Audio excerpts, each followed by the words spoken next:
Evening, good morning, afternoon, global population. Sam Fisher here. Thought we'd do something a bit different. I thought we'd look into the origin of a certain word. It's not what you think before you do anything. The word's ruthless. Where does it come from?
Ruthless.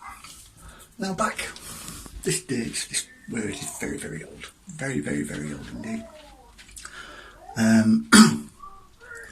It actually dates back to the 10th century BC, 10th century AD, sorry. It was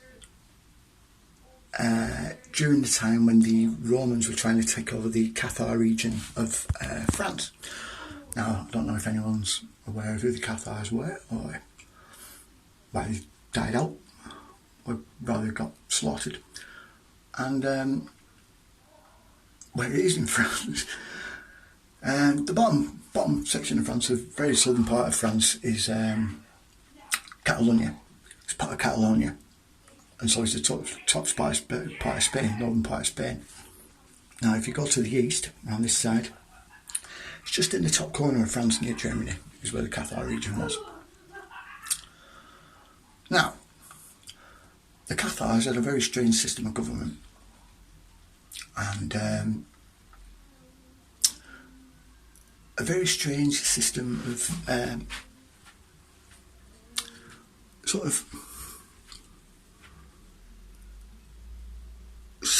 sorting out disagreements, if you get what I mean.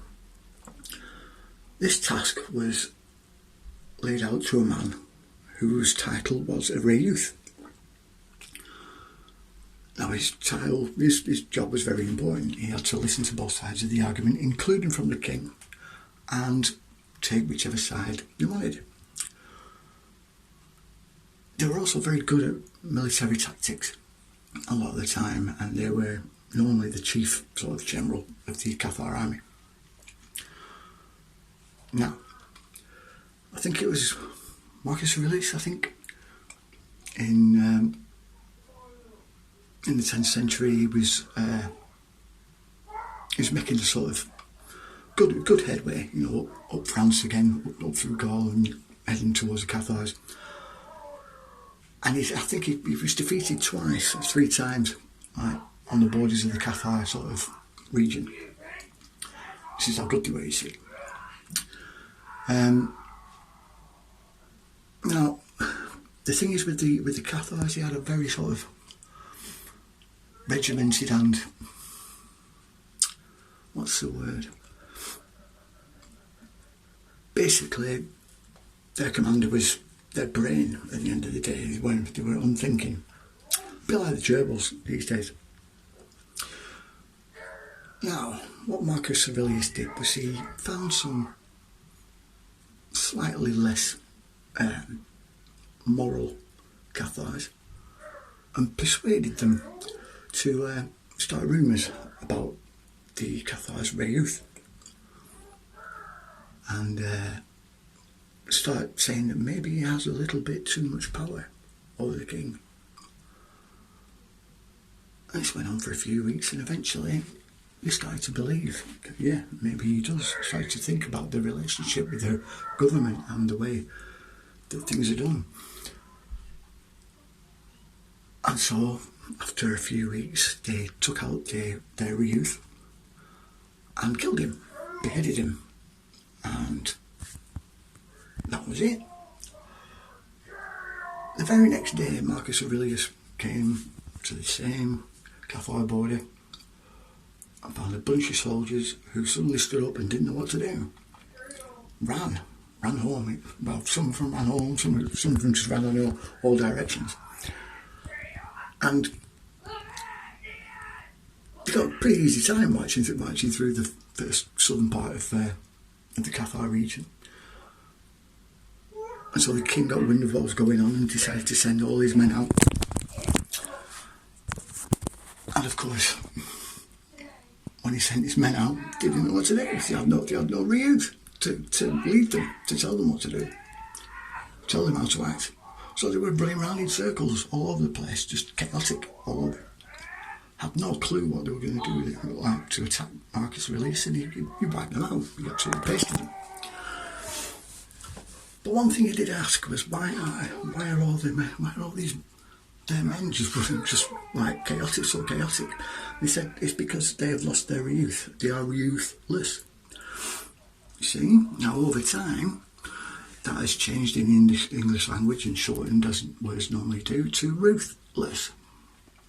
But so the meaning's changed a little bit. It's no longer meaning chaotic or running around in a chaotic way or dealing with problems through chaos. It's now more of a drive to take whatever means necessary, if you get what I mean. Now, some of you will be thinking, that's really interesting. And I'm going to tell you, you shouldn't have done, right? Although that was a lie. It was a pretty convincing one though, you have to admit, right? The reason why I did this is because that's how easy it is to deceive somebody. How convincing it can be. I'm telling you this because that's how your MSM does it, that's how your government does it. You all know this already, but it's also how a lot of people in the truth community do exactly the same. But you'll never know.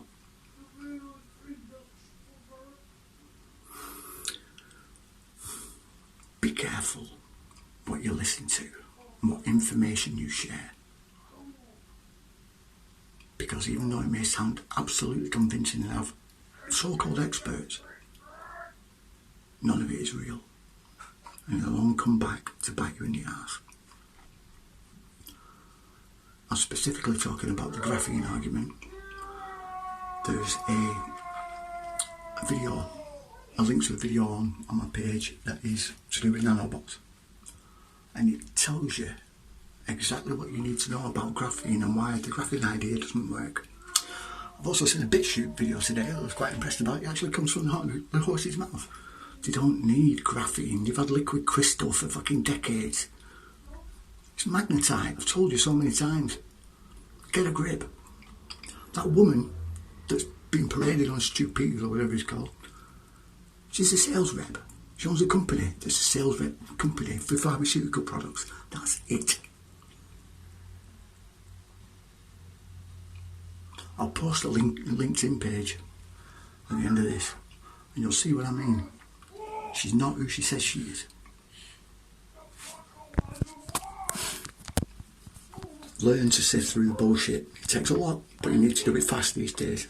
Alright? Anyway, like, share, subscribe. If you hate me now, I don't really care.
There's something else I forgot about. I was starting to see even some long-term researchers still don't have a grasp on this. This deception is immense. I mean immense, it covers so much stuff, it really does. We're lied to on a daily basis by people who very often don't even know they're lying to us. Seriously. Primary example being teachers. There's a theory, terrain theory. Now, I'm not saying it's true, I'm not saying it's false. Something I personally disregarded a long time ago. But that was because there weren't too much information you could get on it, so it was, as I always do, keep what I can verify. discard what I can't. Always, occasions, depending on the source.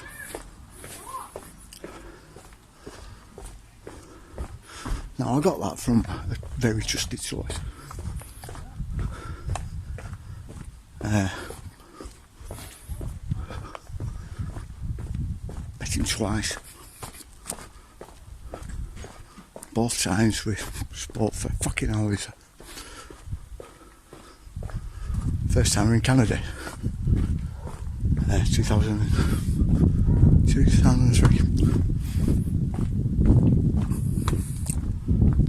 And he was doing a lecture at a hotel across from mine. I was kind of seeing the bar behind the bar. And yeah, I went across one night. You know what I mean? I didn't even know we were going to be there. And he stood there talking to this girl. I was saying, well, she was just finishing a shift. Sat there chatting away, been there for about 15 minutes. She turned around and said, you know, you two will really get on. He said, oh really? And he turned around and looked at Jordan Maxwell. And we got talking. And I remember him saying, you know what, for a lad your age you shouldn't know what you know, or as much as you know. But, right mate, but,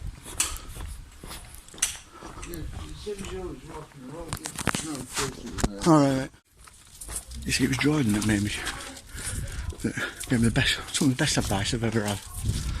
One of them being when it gets too much emotionally, learn to identify when it is. And then just step back, take a few days out and then go back in again. Air out the cupboard, so to speak. Clear your mind, because if you're over emotional you'll make mistakes, lots of them. I see that a lot with so many people. Another one was, he said, no matter the subject, no matter the topic, he said to me, you'll get 4 pieces of information.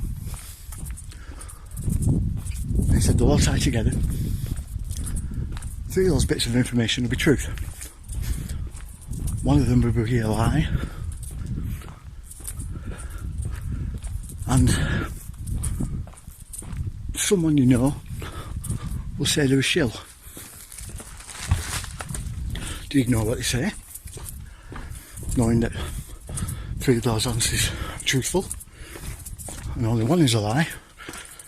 Even so, because of 1 is a lie, you disregard the lot, or do you take what's needed, take what you can verify, and discard the rest?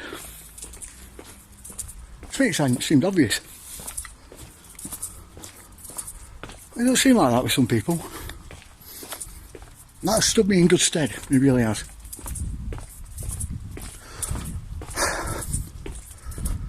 Although it's not something to be proud of, I have been right quite a lot. Predicted quite a lot. And the people I've met all the time.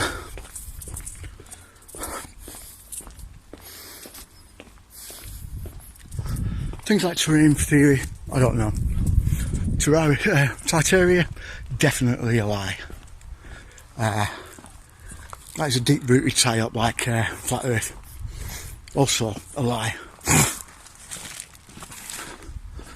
Tartaria, the Tartars, they were still classed as a separate nation before the end of World War I. There was still an area called Tartar, and it was quite a big area, yeah, alright, fair enough. It stretched down as far as Crimea, from the top of Siberia, well, top of Russia, not Siberia, that's on the other side. Top of Russia, near, it goes past Bulgaria, past Hungary. Actually took a tiny bit of Poland on its way up. It was quite a large area, but not as big as the Prussian one, right? Which was Germany and Eastern Russia, yeah? Tsar Alexander was a Prussian. right? Tartar became extinct because of the USSR. That's simple. As soon as the USSR were formed, Tartary disappeared.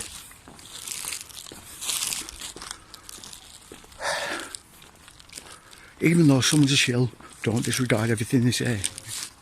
You might miss something very important. 95% truth, 10% lies, as I've always said, alright?